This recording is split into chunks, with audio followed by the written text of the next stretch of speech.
New Louisville.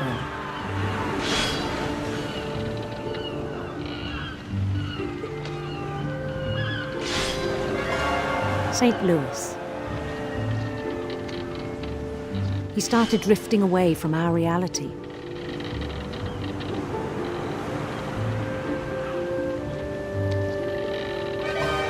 Minneapolis. Until one day he forgot to go home from the cannery. Even as his mother pleaded with him, part of Louis kept sailing on.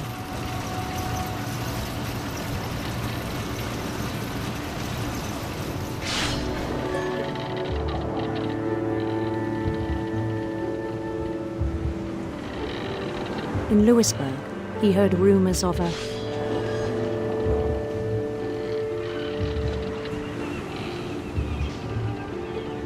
beautiful handsome queen.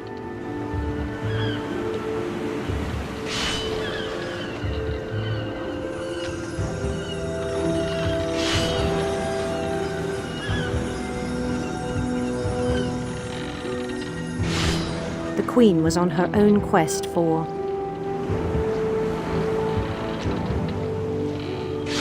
radiant rainbows.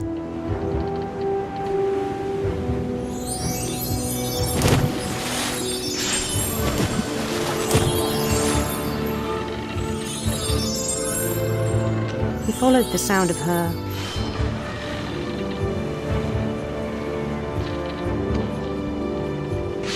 silver harp.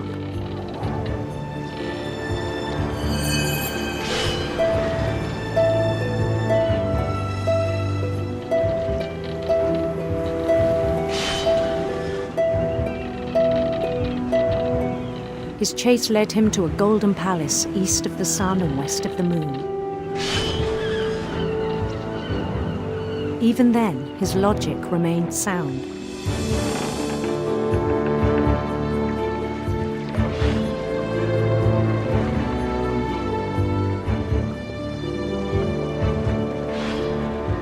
He knew the world was all in his imagination.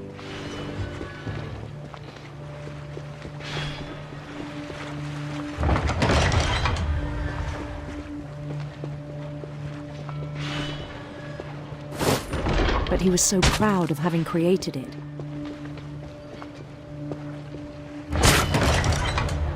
In his own eyes, he'd become something greater than a king.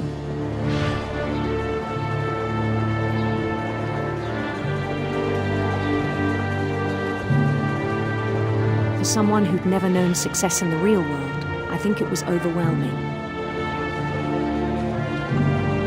And then it struck him that the real Louis was not the one chopping salmon, but the one climbing the steps of a golden palace.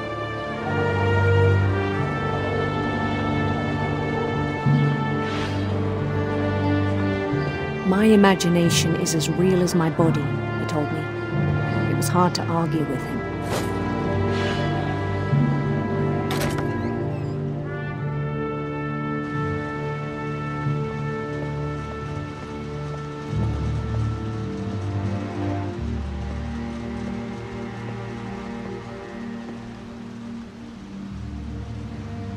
Began to forget the world we know.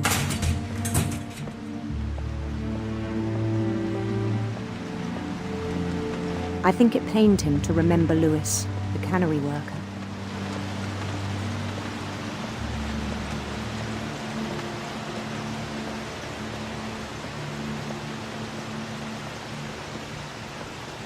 He began to despise the man with a royal contempt.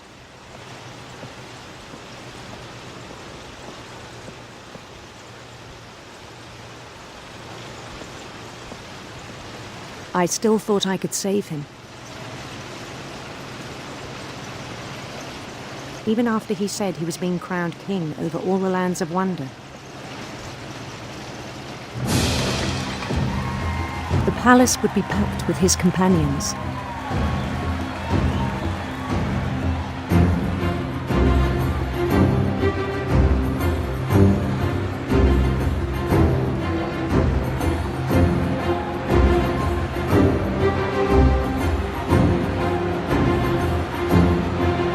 Including the wise Calico who'd insisted on advising him.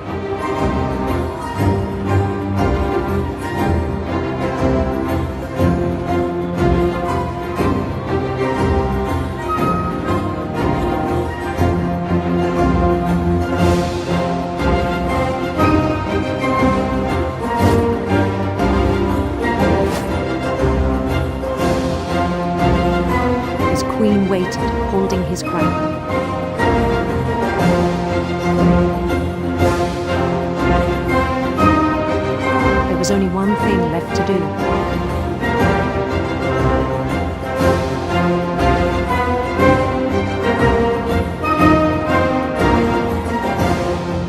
Bend down his head.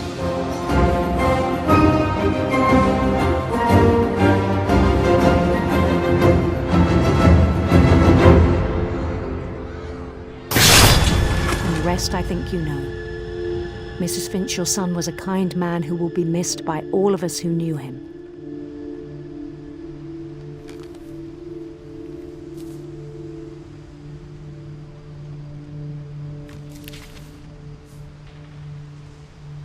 My brother was really cool.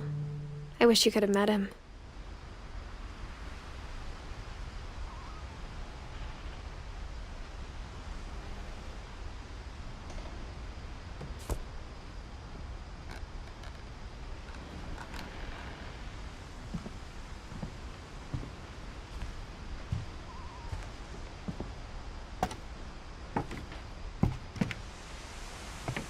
On the way back from Lewis's funeral, my mom told me to start packing. She waited until the day before we left to tell Edie. I'm not sure if she wanted to make it easier or harder.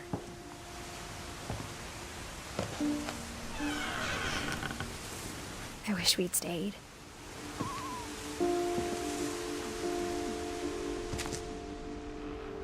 But I understand why we left.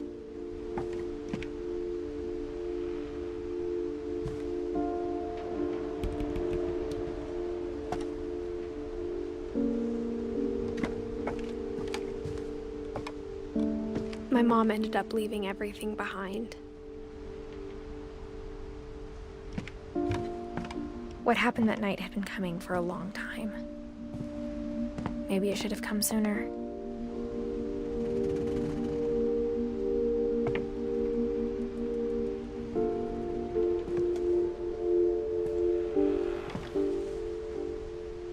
But it had to end one way or another.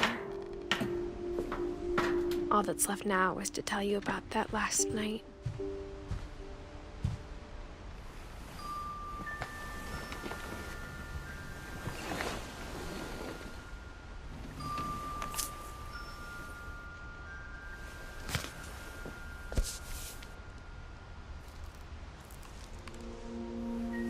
That whole last day, Edie just watched us pack and didn't say a word. Until supper, when she raised her glass and said, "To our final night together, and all our final nights apart." Grandma, you know what I said about alcohol. Some of your medications are very Edith, specific. I left a present for you in the hallway. Why don't you go open it? The grown-ups have to argue now. I'm sorry, you're right. We're all leaving tomorrow. Let's just enjoy our last... I'm not leaving. Edith, you're excused.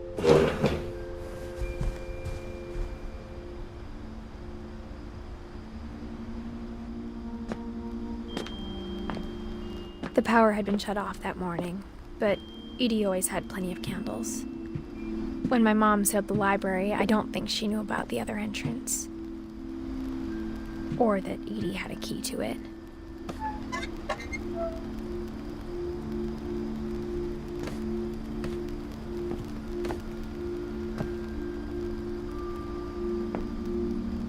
That thing you're afraid of isn't going to end when you leave the house.